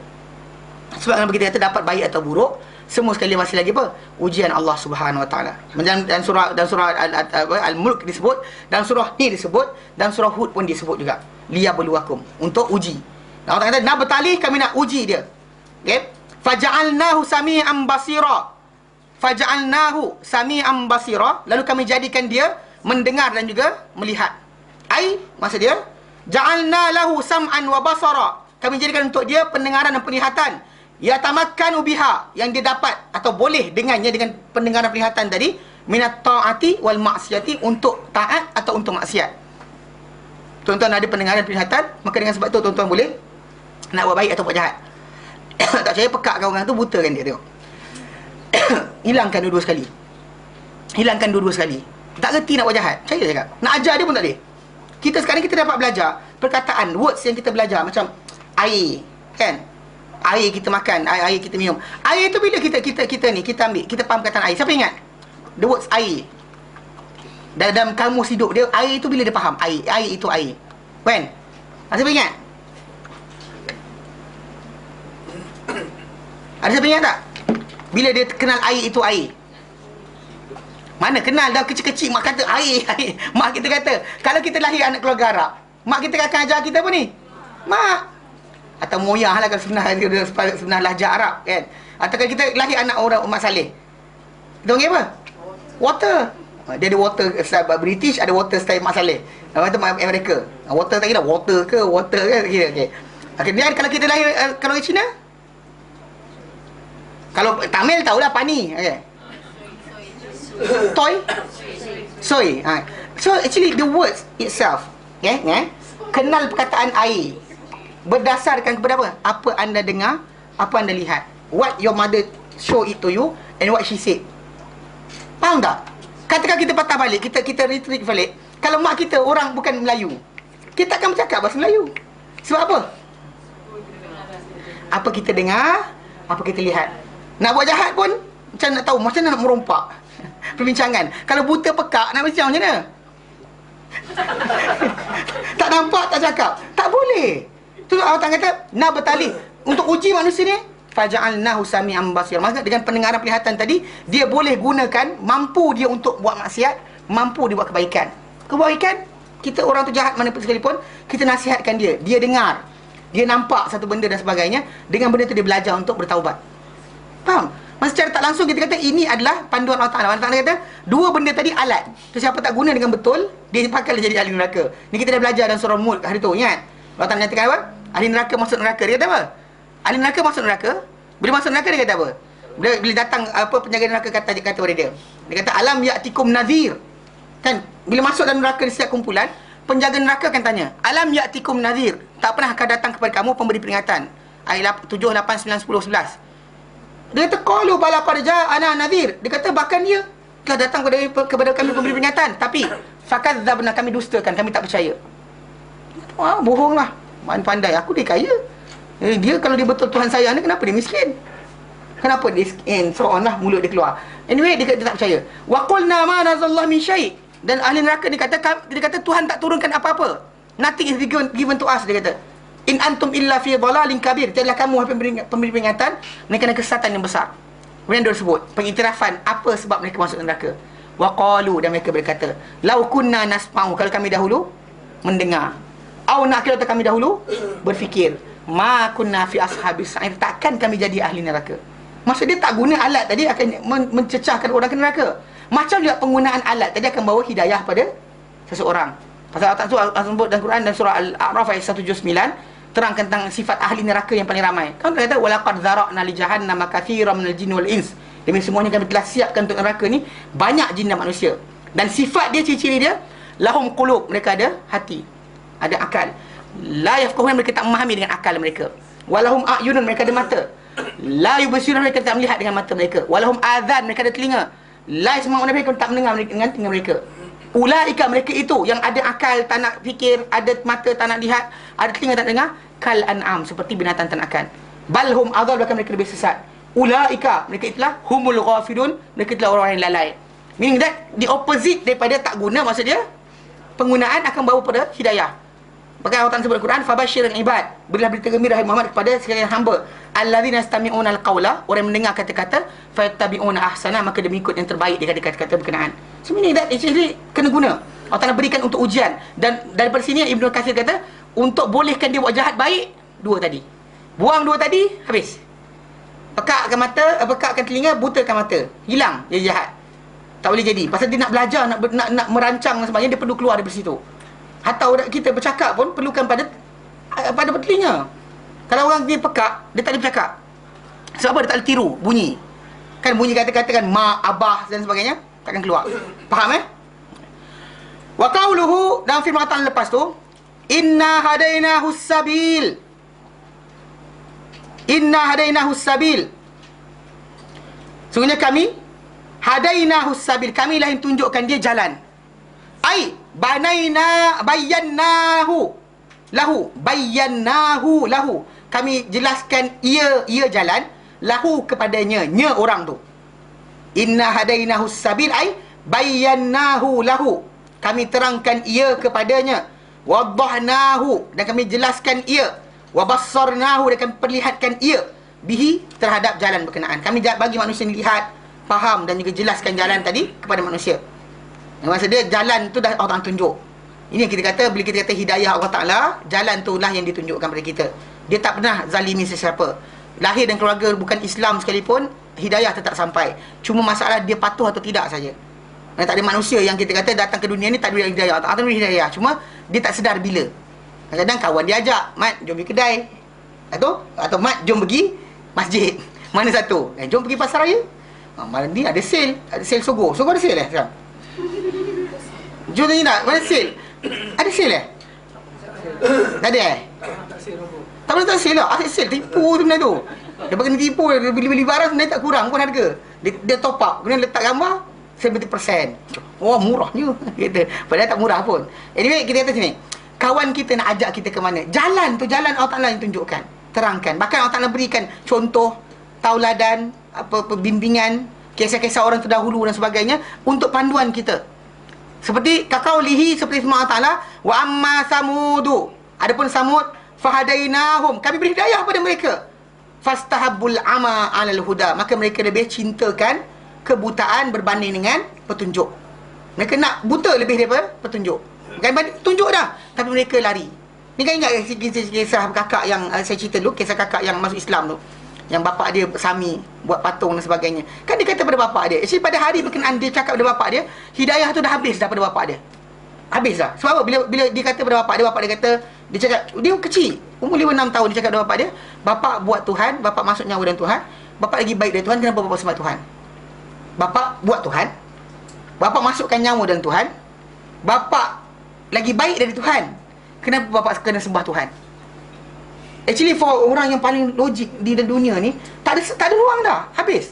Macam Ibrahim buat lah. Ibrahim bila pecahkan berhala, apa kawan-kawan dia kan, kawan dia pecah berhala tadi, dia kata ada seorang budak, fata yuzkarulahu Ibrahim, ada seorang pemuda disebut Ibrahim, dipanggil Ibrahim, dia kata, ya Ibrahim, a'anta fa'alta hadha bi alihatina ya Ibrahim, adakah kau buat benda ni pada Tuhan-Tuhan kami ya Ibrahim? Ibrahim jawab apa? Qala ba'al fa'alahu kabiruhum hadha, bahkan yang buat tu yang besar ni, fas'aluhum, tanyalah diorang. Ingkar yang tinggal mereka boleh bercakap. Benda tu dah habis dah, tak ada dah. Atau ketika dia hujah raja dia, kan raja dia kata apa? Raja dia kata aku raja, aku Tuhan. Raja dia kata aku Tuhan. Tiba-tiba Ibrahim kata ada Tuhan lain. Tak apa jadi. Kan ketika Tuhan raja tu kata tanya Ibrahim siapa Allah Taala, Ibrahim jawab apa? Rabbiyalladzi yuhyi wa yumit. Tuhan aku adalah yang menghidup dan matikan. Raja tu buat dia buruk. Dia ambil 2 orang, bawa depan, bunuh seorang ni, mati seorang, biar seorang dia hidup. Lepas tu dia kata, tengok, aku pun menghidupkan dan mematikan. So apa beza aku dengan Tuhan kau? Ibrahim jawab apa? Fa innallaha ya'ti bisyamsi minal masyriqi. Allah Taala, Tuhan aku ni membawakan matahari daripada barat, daripada timur. Fa'ti biha minal maghrib. Kau datang dari barat. Kalau kau Tuhan juga, datang dari barat. Kalau kau pencipta alam ini, kau ada kuasa, kau ada ada agreement dengan Tuhan pencipta alam, kau ada kaitan dengan dia, kau keturunan Tuhan tadi, buat. Fabuhital ladzi kafar. Diam semua sekali orang kafir. Mana ini panggil apa? Hujah penjelasan yang sebenarnya habis dah, tak ada sebab dah. Macam pak kakak tu, dia cakap pada bapak dia yang Sami tadi, habis dah. Dia cuma bapak dia jawab apa? Jangan tanya lagi. Bukan bapak dia jawab, anak tanya soalan betul. Itu sebab kenapa kalau mak bapak kena siap-siap lah soalan. Anak tanya, mak, abah, Allah tu apa? Kau tanya ustaz kat sekolah. Itu masalah lah, belajar siap-siap. Itu betul. Pasal ni sebab kenapa? Pasal setengah para ulama dia kumpulkan buku. Ada satu buku tu, dia kumpulkan soalan-soalan akidah yang sering akan ditanya oleh kanak-kanak. Mak bapak kena siap-siap. Itu sebab kenapa? Itu kadang-kadang separuh keluarga tu tak nak ajar anak dia bagi salam, tak nak ajar makan tangan kanan. Sebab apa? Bimbang nanti duk cakap-cakap, nanti anak dia kata why? Dia pun macam nak jawab the prophet told us to, tapi dia kata who's the prophet? Dia macam tanya cikgu kau. Dia akan jadi tanya cikgu sekolah. Problem lah. Itu sebab kenapa buat persediaan. Kan, nak kahwin, rajin, bagus kan. Aku nak kahwin. Tapi persediaan untuk dapat anak kena buat. Maksud dia apa? Kalau anak tu datang, apa kita kena ajarkan dia kepercayaan dia. Ini anak tu lari masuk bilik, hantu. Budak tu pun macam hantu kan. Sampai besar penakut. Kan, tak tahu, tak pernah kena gigit hantu. Hantu cekik dia, tak ada buat apa pun, tak curi makanan dia pun. Bahkan anak tu makan melantak lagi teruk dari hantu. Tapi kan, budak tu takut hantu, siapa yang salah? Apa? Hantu. Dia tayangkan cerita hantu, cerita mimpi, cerita sekian. Kan, cerita apa, tunjuk orang 9 kata terbang, lepas tu anak dia macam kepala dah nak terbang juga. Anak dia faham, akhir ibadat seorang tu berjalan atas air. Tiap-tiap hari dia test. Tak main-main, yakin, bismillah. Kalau yakin betul akan jalan. Sampai sekarang macam tu. Jadi lekat, bagaimana fahaman lama tu masih lekat lagi. Salah mak bapak lah. Tapi masalah apa? Pasal persediaan tak betul. Dia kena tahu apa patut sumbat pada anak dia. Makan benda kotor, tak elok, tak nak bagi. Tapi fahaman dan juga pegangan agama yang salah, dia sumbat selamba je. Filem-filem yang datang daripada barat yang ajarkan tak apa, dating dan sebagainya, tak apa pula. Trend. Trend. Mundur tu kalau tak ada. Nanti kan dia kata kolot pula. Maksud dia apa? Ini yang dikatakan sebagai apa? Sebagai bentuk kita kata benda yang hidayah itu datang. Kadang-kadang mak bapak ni tak sedar. Dan dia pula untuk pandu anak dia macam tu. Saya pernah kena dengan anak saudara saya. Ketika saya sekolah agama tu, tak belajar lagi kan, tak faham sangat. Dia tanya, saya tidur kan tengah malam, mak bapak dia keluar. Dia budak tu manja dengan saya waktu kecil tu. Sekarang dah besar dah. Pukul orang kerja dia, tak senonoh. Okay, tapi cerita dia budak ni. Budak ni kecil dia sekali saya turun tidur, tengah-tengah gelap-gelap tu kan, dia kata, "Pakcik," dia kata. "Allah tu apa?" Tuan tanya agak-agak saya nak jawab apa? Kata Allah Ta'ala Tuhan lah. Dia besar mana? Dia tanya. Seriously, budak tanya saya ingat lagi. Dia kecil yang dia tanya. Dia suruh tidur tu kan. Mak bapak dia tak ada kat rumah, dia tanya. Ini sekian. Tapi benda tu bayangkan, mak bapak yang tak sedia. Apa dia nak jawab agak-agak? Jangan tanya je. Nanti cikgu ajar kat sekolah. Tu budak tu ingat apa? Mak bapak aku tak tahu pun tak apa. Nampak? Itu masalah dia, rosak. Sebab kenapa jadi tajuk ni, kita kata hidayah itu datang, tapi kita kadang-kadang apa? Ignore. Yelah, ada masa kosong, televisyen ada, nak belajar agama, televisyen tengok cerita Hindustan. Orang lari tengok Hindustan, kan? Biasa guling-guling kat padang, padahal bukannya dia guling pun, orang tu yang guling. Tapi dia suka tengok. Kenapa tak tahu? Apa happy dah, pelik-pelik tak tahu. Yang separuh cerita Korea. Jepun pun ada juga, kan? Tapi cerita dia, maksud dia terlampau tenggelam dengan hiburan. Sampai lupa berkenaan apa? Membina ilmu untuk diri sendiri. Untuk apa? Persediaan. Bukan setakat ni. Anak kita nak jawab, nanti kita nak tanya apa? Itu sebab kenapa kita kena ajar. Nak baik bina seorang anak tu, cinta Rasulullah bukan suruh dia nyanyi. Faham tak? Dan dia orang sama kita macam, ajar nyanyi. Ya Hana, dia nyanyi. Bukan. Nak ajar dia cinta Rasulullah, ajarkan dia setiap movement dia buat. Keluar tandas, cakap dengan dia. Kaki kiri, kaki kanan. Mau tandas, kaki kiri. Masuk rumah, bagi salam. Keluar rumah, baca doa. Ajar dia. In the end, satu masa dia akan tanya. Macam anak saudara saya tanya. Dia kata apa? Siapa yang suruh benda ni? Okay, Nabi. Dia tanya, Nabi tu siapa? Dan kita ada preparation. Itu sebab sebenarnya kita nak trigger supaya dia bertanya. Sampai kita nak bina akidah tu, dia bukan kita sumbat. Dia tak nak tahu pun kita. Faham ini? Kau makan ni. Dia akan marah. Dia takkan terima. Dia akan absorb benda tu. Ilmu terbaik ada bila dia nak tahu. So kalau anak-anak tadi kita bina dengan cara apa? Dari kecil kita ajarkan dia. Mana jalan tadi, kita environment tu kita bina. Dan environment tu lah. Macam Allah Ta'ala berikan, kami hidayahkan dia. Hidayah dari environment tu. Siapa bapak dia, siapa mak dia, siapa kawan dia, dengan siapa dia berjiran, dengan masyarakat mana, siapa pemerintah dia ketika dia lahir, semua sekali. Itu adalah apa? Inna hadainahus sabil. Kamilah yang tunjukkan dia jalan. Itu dalam kat situ semua sekali. Bukan satu part je.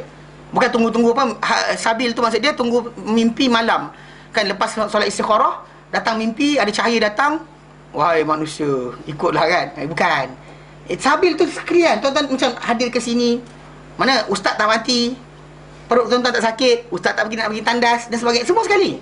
Dia environment. Macam pelajar-pelajar pagi kan biasa kena dengan saya. Datang-datang, saya tak datang lagi. Tuan-tuan datang malam tak ada masalah. Yang pagi masalah sikit. Kadang saya tidur balik kan. Lepas saya tidur datang kelas, ustaz tak ada. Dia biasa dia kena hari Khamis. Tapi dia kata, Adillah, tak apa. Kalau ustaz tak datang lewat pun tak apa. Jangan tak datang, dia kata. Tapi ada kali tak datang langsung. Masalah. Jadi, benda tu tadi, taufik Allah Ta'ala. Taufik itu benda yang bukan kita reka. Macam kita nak kawan dengan orang yang baik. Kerana orang yang baik tak nak kawan kita. Kan, kita tak nak kawan orang jahat. Orang jahat tu pergi tunggu depan rumah kita. Ambil bawa kereta. Jom, mat aku bawa engkau. Dia bawa kita. Ini sabil dipanggil.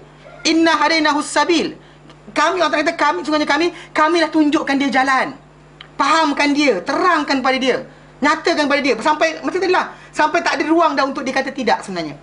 Dia faham benda tu salah. Dia faham benda tu betul. Dia tahu benda baik, mana salah sebenarnya. Allah Ta'ala bagi semua sekali. Macam yang kita sebut tadi kan. Jalan tadi, environment, anak kita siapa. Macam tadi, Sami tu dapat anak macam tu. Kan itu sabil. Itu jalan dia. Tapi dia tak perasan dia kata dengan anak dia apa. Jangan tanya apa-apa lagi. Bila anak tertanya, dan tutup. Tutuplah. Mana dia butakan pendengaran penglihatan dia, maka dia terus hilang sampai ke mati. Dia tidak mendapat hidayah Allah Ta'ala. Wa kaqaulihi, dan dia seperti firman Allah Ta'ala dan surah Al-Balad ayat ke-10. Tadi surah Fussilat, ya, ayat 17. Dan ia sama seperti wa kaqaulihi, dan seperti firman Allah Ta'ala, wa hadainahun najdain, dan kamilah yang tunjukkan dia manusia ni an-najdain, dua jalan, dua laluan. Ai bayyana lahu tariqal khairi wasyarr. Kami terangkan kepada manusia ini jalan kebaikan dan juga jalan keburukan. Macam zaman kita sekarang ni, keburukan tu datang. Inilah dengan adanya orang pandai buat internet dan sebagainya, jalur lebar kat handphone sebagainya. Jadi contohnya konten berkenaan dengan pornografi. Ini simple. Zaman dahulu bukan semudah zaman kita sekarang ni. Saya dah cakap saya. Zaman dahulu sekatan dan sebagainya, kalau dia kata orang tu ada anak beranak tinggal luar negara, baru masuk barang tadi. Majalah lucah dan sebagainya. Tapi zaman sekarang ni nampak tak? Dimudahkan sangat. Ini maksudnya Allah Ta'ala izinkan benda tu berlaku. Kena ingat, iradah Allah Ta'ala bukan keizinan. Jadi bukan Allah Ta'ala redha. Dia benarkan benda tu terjadi. Dan di situlah duduknya manusia tu. Kenapa? Pilih jalan yang terbaik. Jalan keburukan, ini jalan dia. Jalan kebaikan, ini jalan dia. Tapi kamu pilih mana satu. Pilihan kita itu akan jadi dosa pahala. Suasana berlaku, kita tak berdosa. Apa berlaku pada masyarakat kita, macam mana, apa bapak kita perangai macam mana, bukan kita pilih. Bapak kita raja ke tak raja, bukan kita pilih. Miskin kaya, bukan kita pilih. Warna kulit apa, negeri mana dia lahir, bukan kita pilih. Tapi apa yang akan timbul masalah, apa kita pilih selepas dari itu. Contoh macam berkaitan bapak kita miskin, kita nak pergi mana? Nipu, mencuri, makan rasuah, atau jujur, amanah dan juga berterusan dalam keadaan benar dalam muamalah. Which one? Pilihan kita. Allah Ta'ala buka jalan semua sekali. Dia bagi ruang, dia benarkan, diizinkan. Tanpa keizinan Allah Ta'ala, dua-dua takkan jadi. Kalau kita lahir tahun 60-an, pornografi kita faham. Kan, nampak pokok je kan. Mana di zaman internet lah, jalur lebar dan sebagainya. Kan handphone pun tak ada.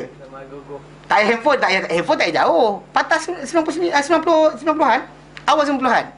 Mana pakai handphone? Saya pakai handphone pun lewat tahun 2000 lebih. 2000 tu pun Persatuan Pelajar supaya saya pakai. Dibagi saya suruh pakai juga. Kalau tak saya tak pakai pun dekat Yaman. Tapi kalau kita budak kita kat Malaysia ni kan, tahun 98, 99 tu semua handphone semua ada. Kan nak buat sekolah lah kan. Sekarang ni dia main game pula. Ketek. Ni satu family duduk dekat ni. Ini jadi bukan jadi family pun, ustaz pun jadi kes tu.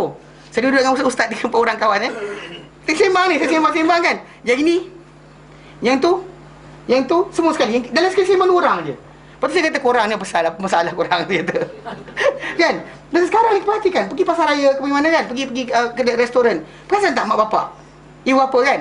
Mak, nenek, abah, nenek, anak main game. Kadang-kadang dia bagi, tak nak anak tu main kacau dia kan. Daripada kecil, dia bagi tu. iPad ni, anak tu tak faham apa pun, dia pandai benda tu. Quran tak pandai pun, tak ada hal. Tak ada hal. Tak bimbang, sikit tak bimbang. Pasal dia kata, sekarang ni mudah.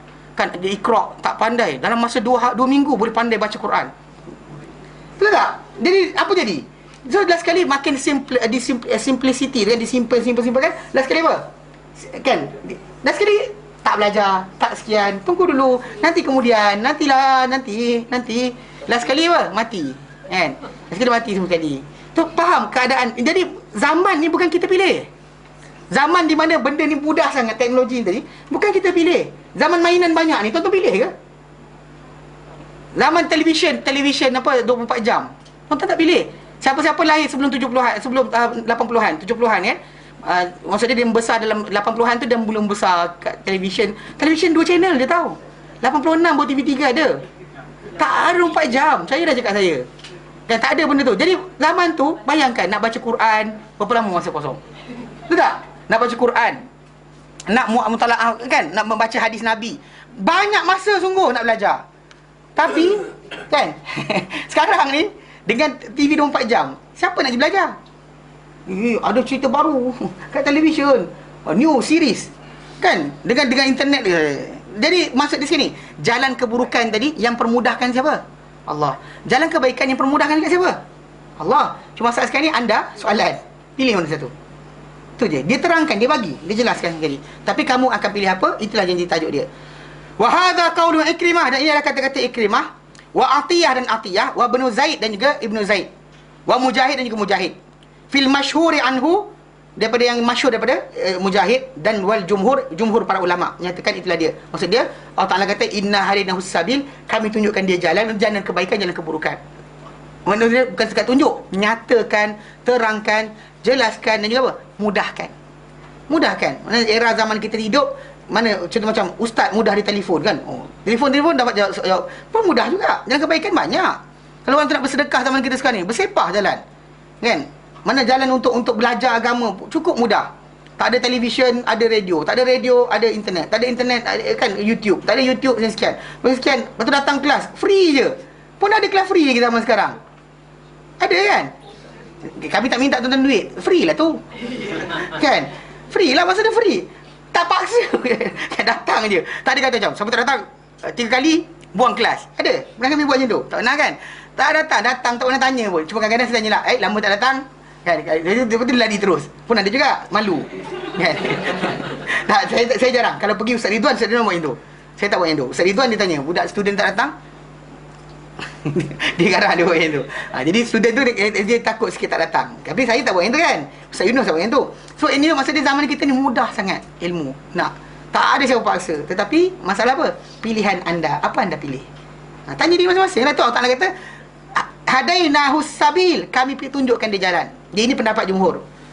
Wa qauluhu, Nabi Muhammad lepas tu, imma syakiran wa imma kafura. Sama ada untuk dia jadi apa? Seorang yang bersyukur atau seorang yang kufur. Mansub alal hal, mansub di atas hal. Baris atas, maksud dia perkataan syakiran, kafura, baris atas tu sebab keadaan, menceritakan keadaan. Dia macam ni. Dalam bahasa Arab bila orang tersebut Ja'a Muhammadun, Muhammad telah datang. Kemudian saya tambah rakiban, dalam keadaan menunggang. Ja'a Muhammadun masyian, Muhammad telah datang. The sentence is actually habis dah. Tambahan dia apa? Masyian, maksud dia berjalan. Muhammad datang dalam keadaan berjalan. Ja'a Muhammadun ghadbanan, datang Muhammad dalam keadaan marah. Actually boleh dalam keadaan. So perkataan tadi kita kata kamilah tunjukkan dia jalan, sama ada dalam keadaan untuk dia menjadi apa? Seorang yang bersyukur ataupun seorang yang kufur. Maksud dia itu dipanggil, maksud dia hal. Dalam bahasa Arab macam tu, baris atas dipanggil hal, dipanggil. Kena ajar jugalah bahasa Arab walaupun tak ni. Dia kata apa? Minal ha, daripada ha. Ha mana? Hadainahu, hu tu.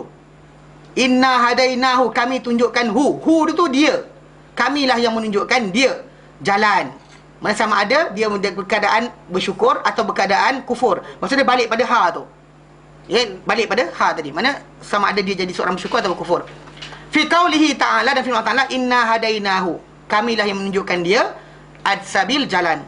Takdiruhu, penjelasan meaning dia, fahuwa, maka dia itu manusia ni, fi dzalika, dalam keadaan berkenaan, dan lepas kami tunjukkan jalan tu, imma, sama ada dia ni syaqiyun, menjadi apa? Malang.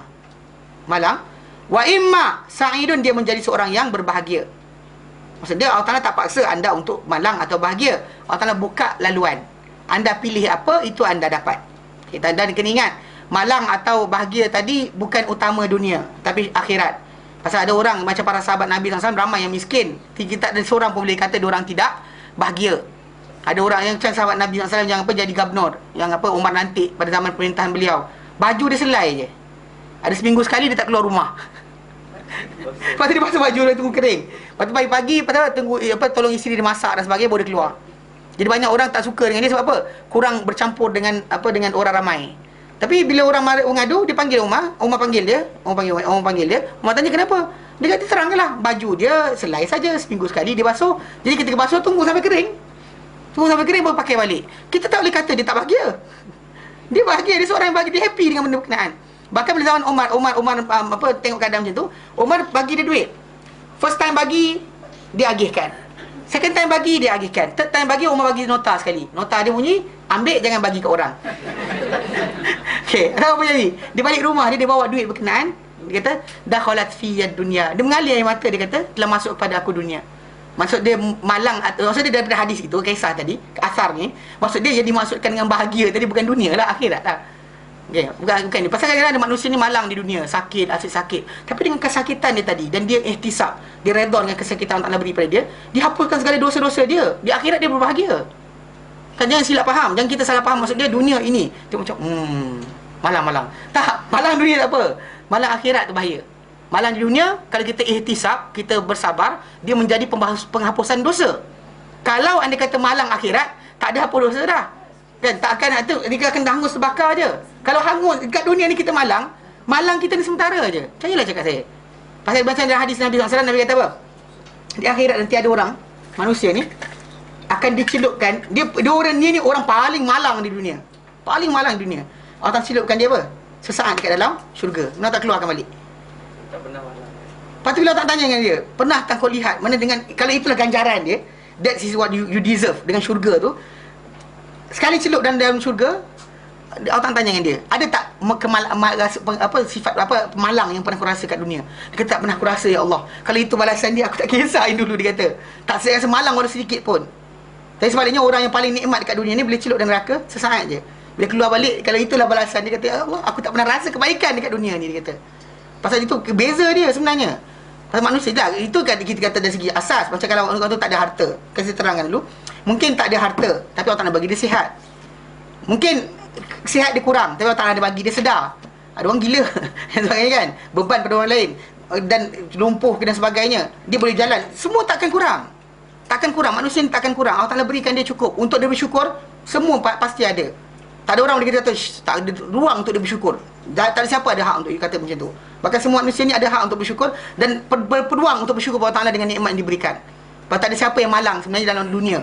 Malang akhirat itulah yang dimaksudkan sebenarnya. Okey. Dia kata, maka dia pada perkara berkenaan sama ada seorang yang malang ataupun seorang yang berbahagia. Sebagaimana datang dalam hadis Sahih Muslim, hadis yang kama jaa, sebagaimana yang datang fil haditsil ladzi rawahu Muslim, dalam hadis yang diriwayatkan Imam Muslim, an Abi Malik Al-Asy'ari, daripada Abu Malik Al-Asy'ari, qala, beliau berkata, qala Rasulullah SAW, qala Rasulullah SAW, telah bersabda Rasulullah SAW, kullun nas yaghdu, semua manusia ni akan berlalu, maksud pergi, pergi berlalu, fa bai'u nafsahu, maka manusia ni ada yang separuh ni akan apa? Menjual diri dia, dia akan dagangkan diri dia. Fa mubiqaha, sama ada dia menjadi orang yang apa? Membebaskan diri dia, au mu'tiquha, ataupun dia apa dia sama ada dia membinasakan diri dia. Mubiqat ni apa? Binasa mu'tiquha, ataupun dia membebaskan diri dia. Macam sini, setiap manusia ni dengan apa yang dia ada pada diri dia, dia sebenarnya sedang memberikan, dia akan sedang apa? Berniaga dengan Allah Ta'ala. Kita sekarang tengah berurusan dengan Allah Ta'ala. Mana Allah Ta'ala berikan kita, ini kamu buat, aku bagi ini. Ini kamu buat, aku bagi ini. So, pada kita modal, dia bagi dah. Masa, tenaga, harta benda, kesihatan, ya. Dan seterusnya, kita kata 5 perkara yang akan ditanyakan manusia tu kan. Okay. Diberi pada kita benda-benda kenaan, umur kita, diberikan benda tersebut, itulah modal kita, aset kita. Dan Allah Ta'ala janjikan, buat ini, aku bagi sekian. So, manusia ni, kalau dalam hadis ni kata, semua orang akan berlalu, berjalan. Tak kira nak tak nak, dia akan terus berjalan di atas muka bumi ni. Tak ada dia kata macam, aku tak nak keluar, keluar dari bumi, ya. Rehat 5 minit. Kan? Test, kalau kita kata test kan, boleh kita, okay, kan, berhenti. Tak, dalam akhir dunia ni tak ada berhenti. Macam orang masuk periksa SRP, SPM lah. Mana ada, kami nak lari jap. Kan? Letih lah nak pergi kopi, minum kopi jap. Ada? Ada siapa pergi masuk test boleh lari jap? Sangat tangan? Ada? Tak ada kan? Macam tu juga dunia ni, tak ada siapa boleh lari sekejap. Maksudnya dia akan terus bergerak dan berjalan. Cuma sekarang ni, ada orang dengan apa aset yang dia ada, kan? Maka dia apa? Dia perdagangkan ni dan dia akan apa? Bebaskan ataupun dia akan apa? Binasakan diri sendiri. Dengan sebab apa? Choices yang dia buat. Warawal Ahmad, terdapat Ahmad tadi daripada Abu Malik Al-Asy'ari. An Abi Hurairah, daripada Abu Hurairah, anin Nabi SAW, daripada Nabi SAW, qala, baginda bersabda, ma min kharijin yakhruju illa bibabihi rayatan.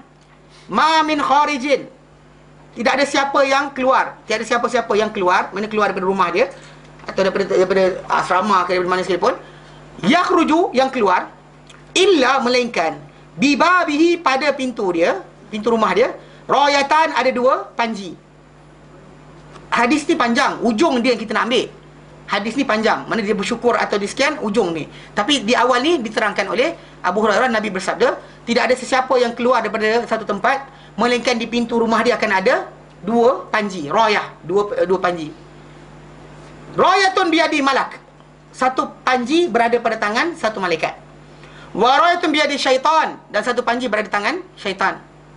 Mana 2 di rumah kita, tuan-tuan keluar rumah tu ada 2 malaikat atau syaitan akan tunggu dekat depan pintu rumah. Fa in kharaja lima yuhibbullah, jika kharaja, dia keluar, lima yuhibbullah, pada apa yang disukai oleh Allah Subhanahu Wa Taala, ittaba'ahul malak, akan ikut dia malaikat. Malaikat tu akan follow dia. Bi rayatihi, dengan panji tu, dengan panji yang malaikat tu pegang. Falam yazal tahta rayatil malak, maka berterusan dia pada hari berkenaan kerana keluar kerana benda yang Allah Taala sukai, berada di bawah panji para malaikat tu. Malaikat berkenaan, hatta yarji'a ila baiti, sehingga dia pulang ke rumah dia. Maksud dia, kalau ikutkan logiknya, bila malaikat tu payungkan dia dengan panji dia, maksud dia malaikat lain kalau nampak, malaikat lain kan apa? Doakan ampunan untuk dia, doa rahmat untuk dia. Maksud dia, bila orang tu kan datang, kita tu diarak dengan kebaikan. Inilah pahlawan negara, contohnya tu lah kan. So malaikat lain nampak, dia akan apa? Doakan keampunan dan sebagainya. Jadi berterusanlah dia sampai dia balik rumah, barulah malaikat itu akan berhenti iringi dia. Wa in kharaja lima yuskhitullah, dan jika dia keluar kepada apa yang menyebabkan Allah Ta'ala benci, pada kebencian Allah Ta'ala, benda yang Allah Ta'ala murkai, ittaba'ahu syaitan, syaitan tu akan ikut dia. Bi rayatihi, dengan panji yang pegang syaitan tu pegang. Falam yazal tahta rayati syaitan, maka berterusan dia berada di bawah apa ni, panji syaitan tadi, hatta yarji'a ila baitihi, sehingga dia pulang kepada rumah dia. Maksudnya selagi mana dia berjalan situ, laluan yang dibawa tadi, malaikat temani dia. Yang sini buat jahat, syaitan temani dia. Mana hidayah jalan tadi ditemani oleh malaikat ataupun syaitan. So kalau manusia tu, dia kena ingat, bukan maksud dia syaitan yang gitu. Syaitan ni maksud dia yang akan pujuk dia. Ni problem kita, masyarakat kita. Sebab syaitan dia bayangkan ada tanduk, ada sekian, pegang sabit, cop rumput tu yang kan rumput tu, kemudian kan gitu. Syaitan dalam Islam ini yang paling bahaya kepada anda adalah syaitan yang bisikkan kepada anda keburukan. Itu qarin anda sendiri. Faham tak? Kita ni Islam ni tak ada syaitan ni bahaya gigit perut dan sebagainya. Nabi tak ajar. Tak, betul. Ini kena faham betul. Pasal kadang-kadang orang kita, dia terlampau banyak cerita-cerita hantu ni, dia bayangkan syaitan jangan pandang belakang. Kan sedangkan dia hantu yang dalam ni macam mana? Yang pegang tangan perempuan haram dan sebagainya, tak apa pula. Tapi lari, takut hantu kan. Tapi pegang tangan haram, duduk berdua-duaan haram. Syaitan tu dia tak takut pula. Sebenarnya manusia ni yang paling efek paling besar ke atas diri dia, yang paling bahaya adalah syaitan yang menghasut dia atau qarin dia. Sebab Nabi SAW ajarkan dia, contoh, masuk rumah bagi salam, keluar rumah baca doa, masuk tandas baca doa, tidur, makan dan sebagainya kan. Semua sekali benda tu tadi adalah tempat-tempat di mana dia akan ditemani oleh syaitan tadi. Qarin dia tadi. Yang kita kata kesan qarin ni kuat, dahsyat. Kan kita terangkan dahsyat dengan qarin punya kesan. Nak tahu ada ke tidak, tengok Ramadan. Ramadan bila qarin kena ikat, ada saya kata tu, ada ustaz kata tak, merindukan fizikal. Saya kata fizikal. Sebab apa? Sebab bila bulan Ramadan, kan Nabi kata dalam hadis yang sahih, Nabi kata idza kana awwalul lailatin min Ramadan, bila mana malam pertama bulan Ramadan, bila terjadi saja malam pertama bulan Ramadan, futiyat abwabul jannah, akan dibuka semua pintu syurga. Falam yughlaq minhu bab, maka tak akan ditutup ada pintu syurga ni, finha bab, tak akan ditutup satu pintu pun. Wa ghulliqat abwabun nar, ditutup semua pintu neraka, tak dibuka satu pintu pun. Wa suffidat, dan akan diikat asyayatin, syaitan-syaitan. Wa martadan, dengan jin-jin penderhaka. Wa maratul jan, dan jin-jin penderhaka. Jadi ada orang kata, tapi ustaz ada hantu juga bulan Ramadan. Dengar sini. Okey. Dia bila tak tahu kan, berarti bila Nabi kata syaitan tu kena ikat, benda paling nyata tuan-tuan nampak benda. Orang ramai, perasan tak? Tak semayang 5 waktu, datang semua di masjid. Tak puasa kan, dia macam apa? Dia satu suasana. Yang rajin makin rajin ibadat. Diri kita sendirilah. Kan hari lain pun 24 jam juga. Tapi kita semayang malam pun. Kan ada waktu tapi tak semayang malam. Sebab apa? Nanti besoklah. Tapi bulan Ramadan, perasan tak? Macam kan tertinggal solat kan, tak dan pergi masjid, semayang di rumah. Oh, menjejih air mata. Hari lain tak menjejih air mata, kenapa? Kalau cerita Korea pun menjejih, kenapa? Kan? Maksud dia, kalau kita perhatikan balik, konsep dia macam ni. Dalam hadis tu terangkan, memang bila qarin kena ikat, anda lihat orang akan ramai buat baik. Ada orang bersedekah dengan rajinnya, ada orang berpuasa, padahal tak ada siapa jaga pun. Tak ada siapa pula ada orang pegang kan macam, Mamat ni rajin puasa. Tak ada. Semua orang berpuasa. Tapi kan ikutkan kadar dia, semua orang berpuasa. So kita tak boleh bangga dengan orang lain, betul tak? Ikut macam aku puasa, kau tak puasa. Tak ada. Bahkan bila malam tarawih tu, semua orang pergi. Penuh masjid. Kota Damansara sampai keluar, melimpah-limpah kan, hari pertama lah. Tak, pasal dia effect of ikatan syaitan tadi. The first day is actually kuat. Akan nampak pada hari pertama. Kalau tanah Arab sampai akhir Ramadan kita nampak mana buat masjid dan surau ni penuh macam sembahyang Jumaat. Datang lewat je sembahyang kata jalan raya. Padahal pakcik-pakcik tu dulu biasa kalau hari lain azan juga, sibuk juga buat kerja, tak layan pun. Tapi bila Ramadan, qarin dia hilang. Dia dengar azan tu, hati dia macam tak boleh lah buat macam ni. Kita kena dengar azan. Tahu dah azan maghrib tu, tapi Doraemon nak tengok juga. Kan Doraemon pasang kat televisyen, tapi Doraemon tak ada. Sekarang cerita apa? Boy. Kan? Ada lagi Doraemon? Ila Allah. Kan? Time tu lah sibuk nak tengok kan. Doraemon ni tak ni, rugi ni. Atas separuh apa cerita apa? Cerita Melayu. Yang apa hatimu hatiku tu. Apa benda dah. Petang kan? Zehra apa tak? Petang. Ni time tu lah sibuk nak duduk depan televisyen. Tak kena bayangkan, dengar dah azan, bergerak ni tidak. Tapi ada masa dia hati kita cakap, kenapa aku buat macam ni? Kan? Itu suara malaikat lah bising je tu kan, cakap dengan kita. Anyway, bila kita mula bergerak saja kan, nampak tak? Bila Ramadan, perasan tak? Dengar azan dia, semua orang terus macam, pergi semayang. Betul tak? Sebab qarin kita kena ikat. Lepas Ramadan tengok, pagi-pagi raya tu, dah buat jahanam dah teruk dah. Tengok sarkas kan. Kan sarkas. Pagi-pagi raya, tengok sarkas. Kan? Pakai baju tak cukup. Perempuan tu lompat guling-guling. Gitu-gitu kepala dia tengok. Kan? Kadang-kadang benda macam ni kita kata, pagi raya tu perasan, hilang dah. Pagi raya tu kan, pagi raya tu dah start dah baru qarin kita patah balik, dan itulah hasil tuan-tuan nampak. Itu paling bahaya syaitan sebenarnya. Jadi bila syaitan yang menemani kita, kalau seharian kita keluar untuk kemurkaan Allah Taala, ditemani kita oleh syaitan yang apa? Akan membisikkan kita, makin dahsyat. Mana maksudnya kita akan makin teruk. Jadi geng dia.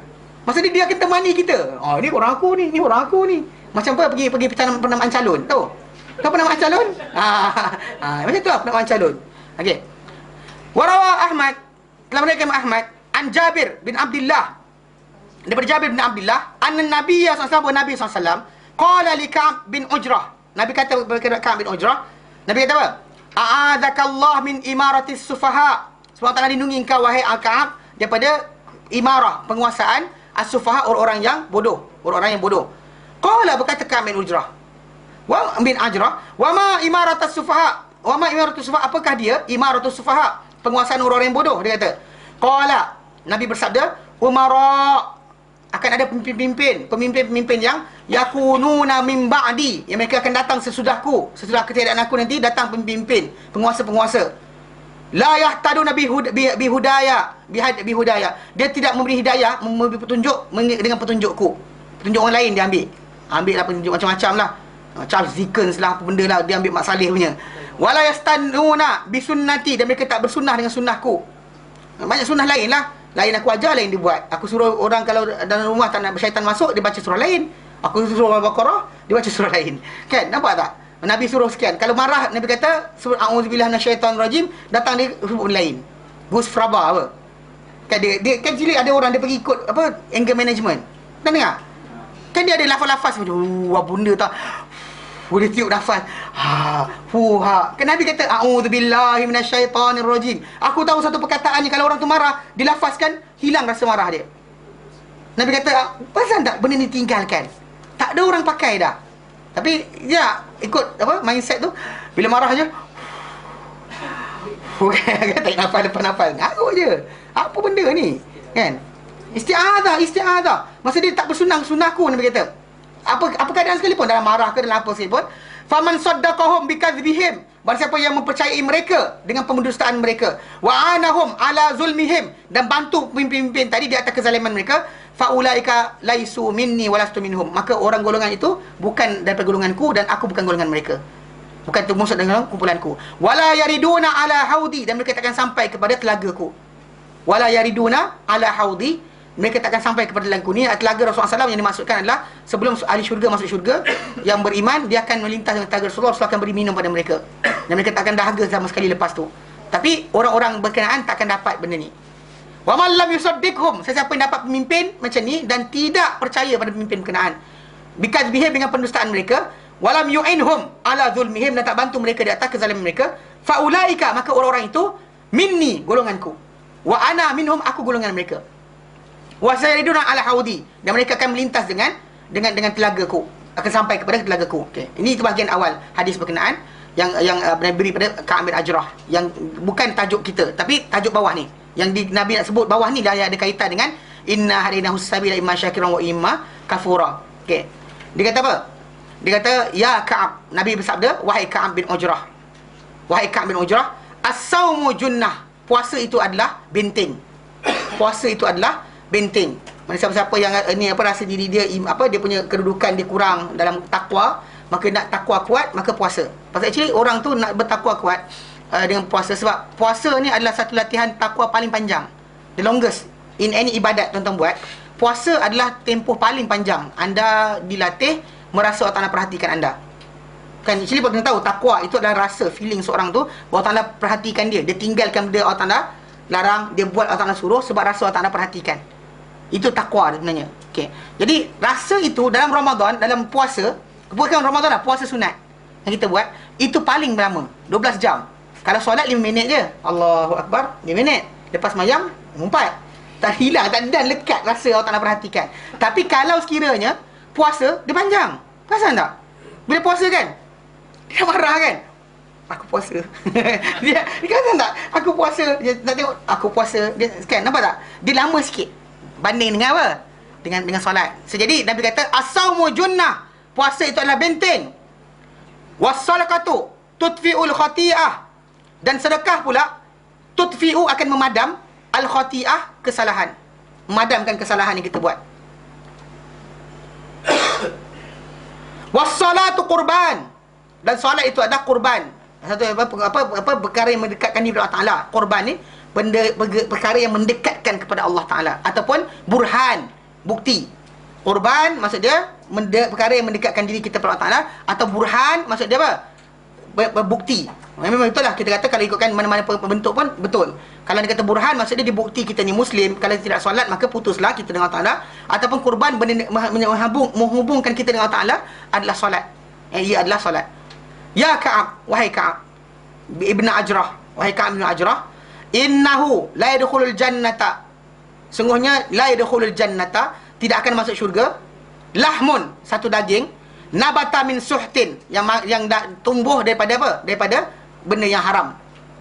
Min suhtin, tidak ada, dengan sungguhnya la yadkhulul jannah, la yadkhulul jannah, tak akan masuk syurga, satu daging yang tumbuh daripada kemurkaan Allah Ta'ala, ataupun apa, benda kotor ataupun benda yang haram.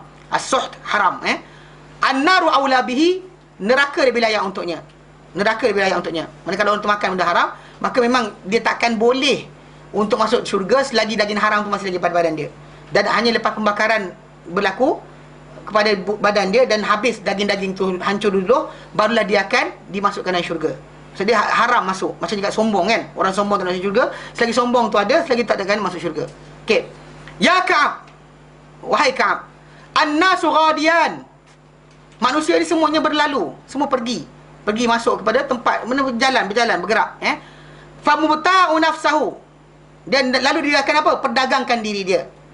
Mana dia boleh dagangkan diri dia?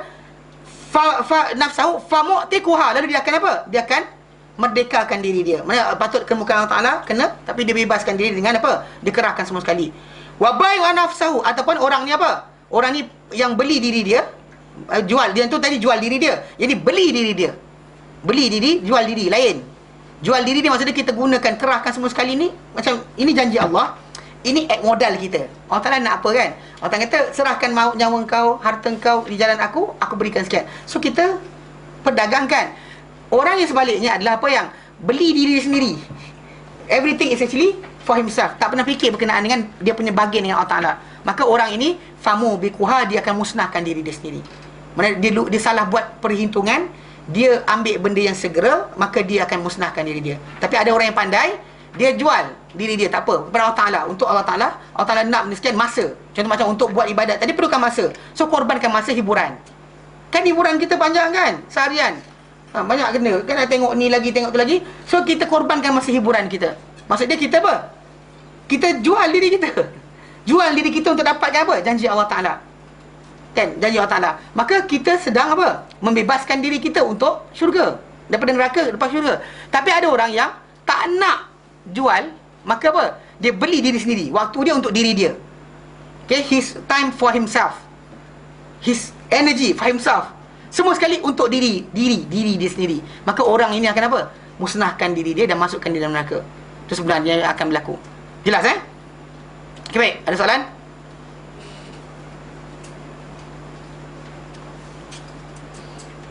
Tiga ayat je, boleh hafal tak? Ya, bulan lepas ni lepas lah. 3 ayat lepas lah. Okay, kalau macam ni, itu saya kata terbaik sebelum datang kelas lain kali.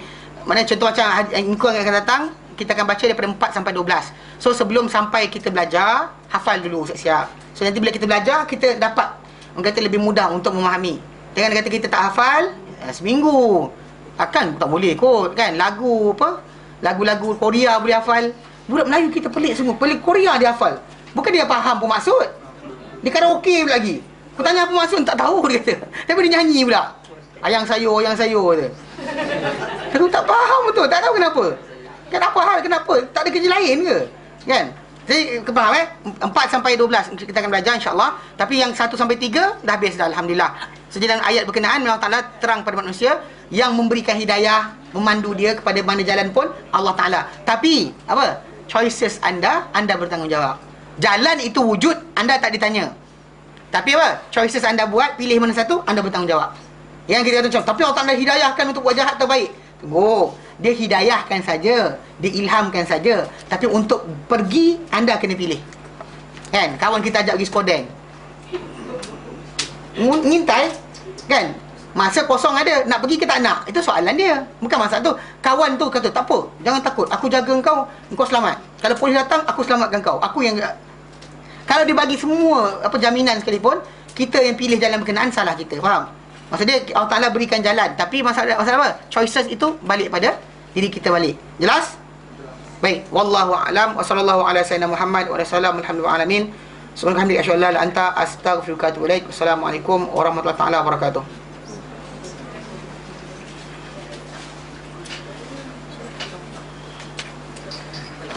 Oh, sungguh. Pengumuman kuliah Sabtu, walaupun orang cuti minggu ni, dengar. Kuliah khas Sabtu ini 25 Mei. 25 Mei. 11:30 pagi. Khas untuk muslimah sahaja. Sambungan bahagian kedua, Welcome to Womanhood, a guide for your cycle and more according to the Quran and Sunnah, oleh kakak Ummu Zainab. Akak Ummu Zainab. Vankar, isteri kepada Syekh Nur Kasrada. Kali ini akan bincangkan tentang isu-isu seksual untuk muslimah 15 tahun ke atas. Siapa bawah umur jangan datang. Yelah, pasal kan dia nak terangkan payah pula budak kecil. Tapi kalau dia kata anak tu datang haid dan sebagainya, terangkanlah, tak ada masalah. Kedua, kuliah bulanan Syekh Nur Kasrada, Ahad 26 hari bulan 3 petang. Sambungan syarah kitab usul syarah usul salasah, Explanation of Three Fundamental Principles, karangan Syekh Muhammad bin Utsaimin. Pengajian asas akidah yang penting untuk setiap muslim. Kedua kuliah yang atas ni dia dalam bahasa Inggeris. Baik. Ketiga, program-program baru pada bulan Jun dan Julai sila rujuk pada poster di kaunter pejabat. Apa dia tulis kat depan tu? Tengok situ. Yang perjalanan ke neraka atau ke syurga tu, itu bukan program kita. Yang program kita yang tu je, yang sebelah kanan tu. Yang tu itu diagram. Okey. Jelas Okey, wallahu a'lam.